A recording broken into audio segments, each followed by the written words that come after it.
Hello, everybody. I'm Overhaul, and today we'll be reviewing Fire Force Chapter 262 through and what up? Alright, setup chapter. The usual disclaimer at the beginning of my videos. I am not a kid-specific channel. Although the topics I discuss might look like they're for kids, it's very likely that I'll either start describing things that are not meant for kids, talking about things that are meant for kids, or just use words that are not meant for kids. So if you're a child, I would advise you not to watch this video. As for everyone else, let's get into it. So yeah, this is a pretty standard setup chapter. Like, this is kind of like that in between the fights chapter, I would say, where you like your transition to the next fight sector after you like finish this group of fights, and then you go to a different group of fights, which is, I guess, a good decent idea after all. Now it would be weird if we had like a fight in this chapter after we literally, even though we didn't set up anything. So yeah, this is pretty much just setting up Arthur versus Dragon rematch. So we start the chapter by having the characters, well, by having Arthur basically just coming to the final stage and kind of be like, thank you, Vulcan, for your assistance, for your help, for everything. You know, that like very knightly way, you know, that end of game, like end of adventure. Thank you for sticking with me through thick and thin. As to say, they literally haven't just been playing for the couple of chapters a video game while the entire world is going to apocalypse. And Vulcan even kind of seems to be, honestly, he doesn't say anything like that, Vulcan, but I feel like he should have said something on these lines, because the first thing he just actually says like, "What the hell are we doing?" But I feel like yeah, he should have gone a little bit more ridiculous with it. So yeah, we get a little conversation about you. Because Alphonse again like remembers like you, so he's one of our comets. He's now a colleague, which is pretty much the case since we saw you coming in the eighth, and also I feel like this is supposed to make us care a little more because you have like barely appeared in the story, so you kind of like want to get a little bit of a more feeling towards it. Like people are not gonna feel much. Like he's a likable kid. He's not annoying or anything, but I mean he's a pretty standard like child character. He can't really do much, and again he only like appeared 3 times before becoming the whole infernal thing. So yeah, Vulcan gives us his backstory. Well, he gives us Yu's backstory about how exactly the whole family started. And basically, what we find out is that you, when he was, I guess, a couple of years younger than now, it's not really specifically stated that you just seems a little though younger now than he is when, well, in the current story. So we find out that you came to Vulcan's workshop and asked to like work for him, to be his apprentice, in words.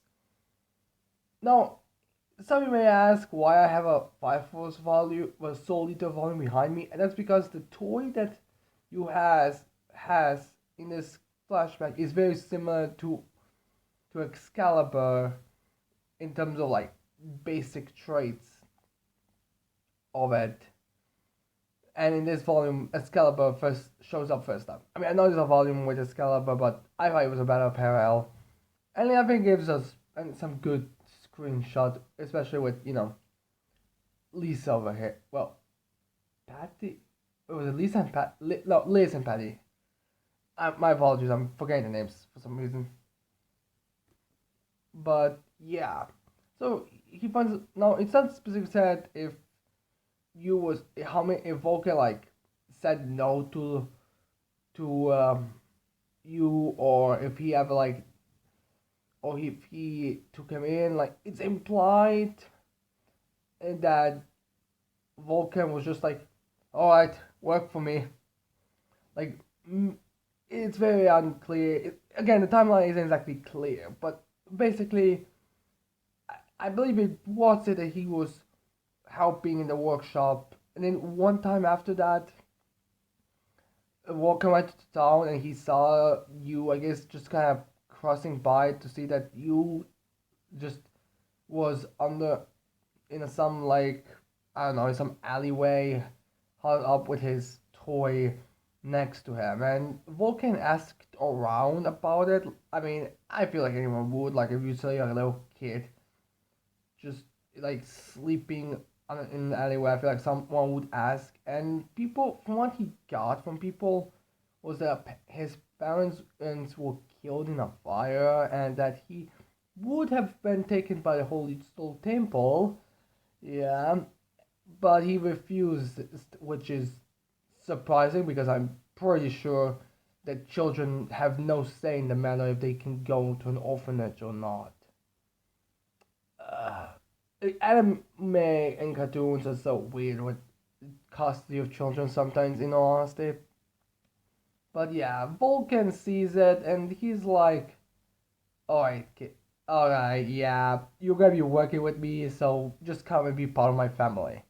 Oh, by the way, yeah, it was also stated that the timeline also, well, Vulcan also states that this is sometime after Giovanni dealt with the family, so you could, with his father and grandfather, so you can say it's relatively close to the main line. But yeah, again, it's not anything specific. I don't believe we get like a specific like 18, well, 6 years ago or something like that. But yeah, that's what Vulcan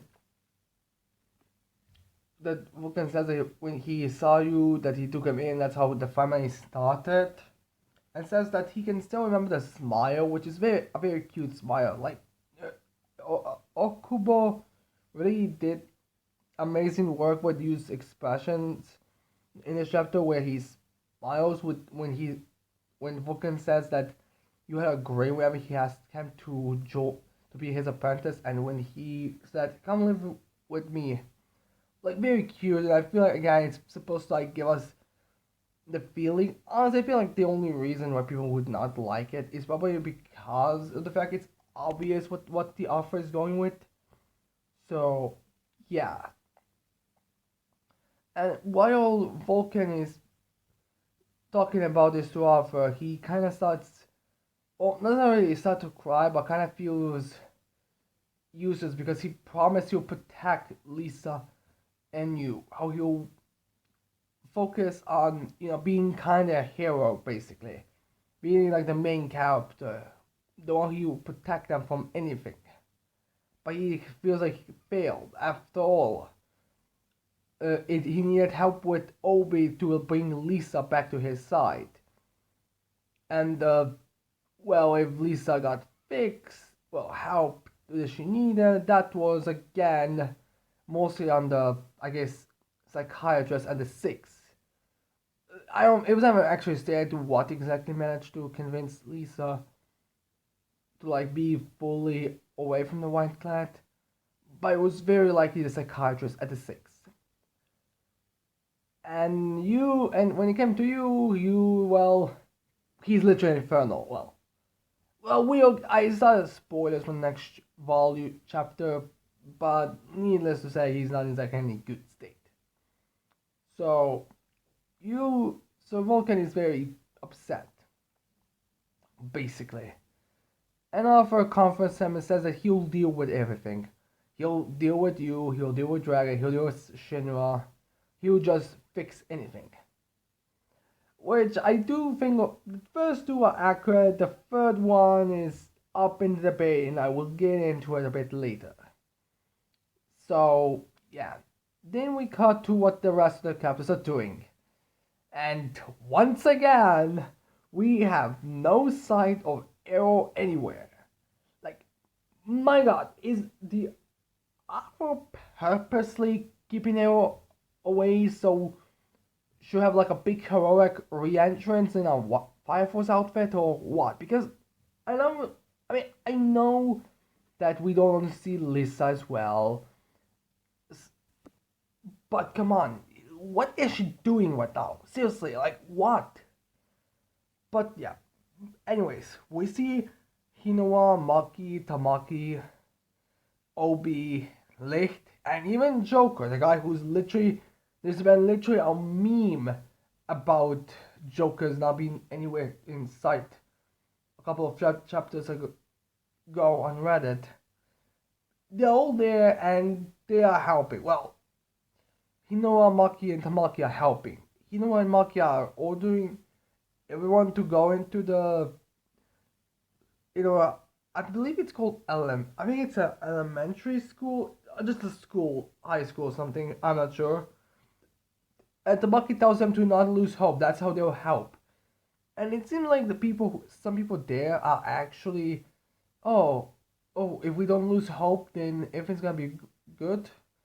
Oh, I guess that's our way of helping. Like, it's very clear that people there are somewhat on the side. Well, they are on the 8th side. In fact, people even thank the 8th for things. So it does seem like everyone's kind of like chill with them now, or at least they don't have that many problems with them because again, they're kind of focused on saving them.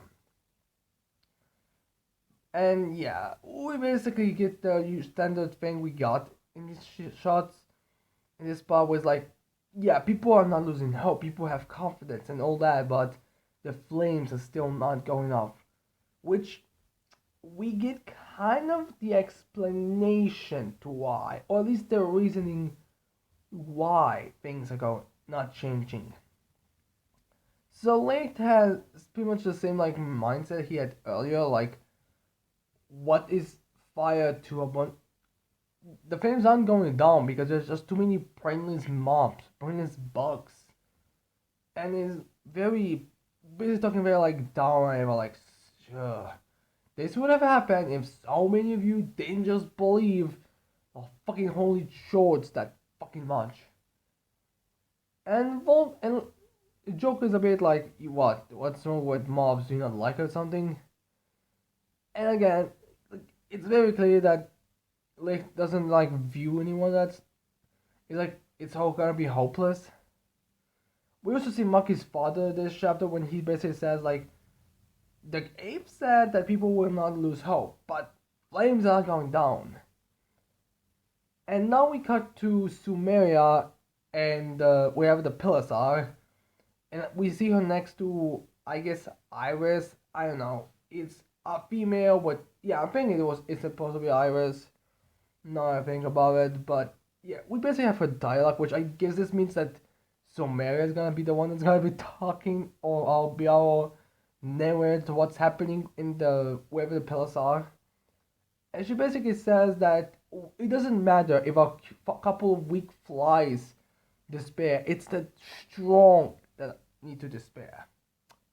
Which implies to me that it doesn't matter if these no name civilians are despairing.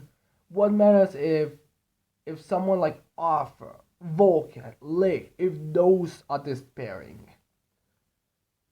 Or because the thing is, if you really look back and think about it, you see like some characters be very hopeful, very yes. But there are certainly their mindset where some of them seem to be more in like still a bit despair. Like open this chapter, he still looks concerned, like just there and there being like, alright, why isn't anything going down? Just the general way Lick talks in this chapter is very like, we're fucking doomed. And Maki's father as well. So I do think that, well, the importance of this story, the characters they are important in that those are the characters that should not be despairing right now. And these are the characters who are, according to this chapter, like the most despairing. So unless if character these more important side and main characters start to just stop despairing, that's when I feel like the fire will get a bit down. But yeah, then we have Then we got to the final part of this chapter where we have basically the final mission, the final fight in the game. The Arthur and Vulcan are playing. And Vulcan is excited to like, alright, just this get more level and you win. But then Arthur puts the game down and goes and was like, hey, do you need to take a potty break or something? And from what I understand, it seems like Arthur does the trial in this game was like everything outside the final boss. That's where the trial will be end, and the final boss will literally be the fight with Dragon. That's what I think the idea is in this chapter. Because Arthur just stands up and goes, says it's time to go to the fight with him. And Volker is a little being like, this is sudden. And they just put up their jackets, their Fire Force outfits on. Well, what, or why are those things called their way again? I don't. Okay, so they just put that thing they put down from the Fire Force, and they step outside, and Arthur tells Vulcan that he can track you thanks to his Excalibur. And then Vulcan is a bit like, I didn't give this feature to the Excalibur, and he's like, just you can do it.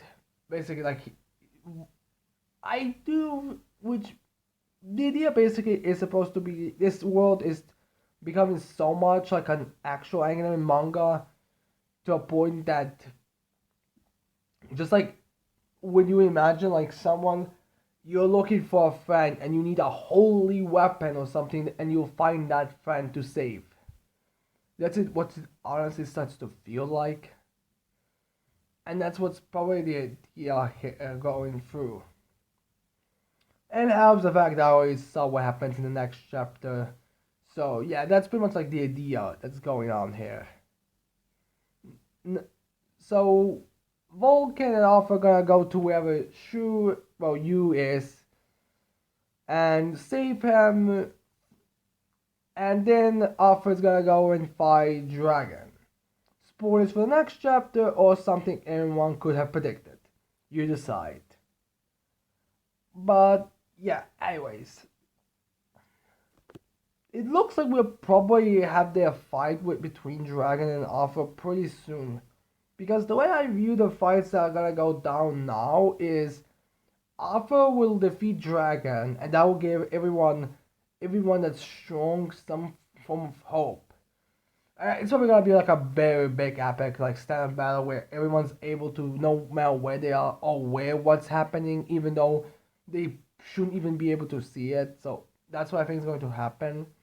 And then afterwards, the Specialist Cataclysm Force will show up to get more into the despair to individuals because Dragon did say they are freaks or they are a freak show. So if you get some like very monstrous or very demonic type of people that look somewhat humanoid, destroy everything, that'll probably like give people more despair. And it might even be something like the birds and Benimaru doppelgangers are gonna show up at that point with the pillars might going into the inaction. I feel like the pillars are going to like be somewhat of a threat in this part. I mean after all, Subera has to be defeated by Hibana and Iris. And I feel like there has to be like a moment between Shu and Arrow and Arthur and Shinra. I feel like there might be something like that. But I feel like we're probably gonna have like the fight between Dragon and Arthur. I mean, again, I don't know what exactly the title of the chapter after the next one is coming out, but it's probably going to be something like Dragon vs. Arthur. Plus, Tobat Okubo at this point has already been building this fight for a while, spent quite a few chapters setting it up and all, so it would make sense. So, yeah, no, anyways. I hope you like this video. I hope you leave a like and subscribe to this channel for more videos in the future. And with that said, I cannot wait to see all of you people next time. Bye.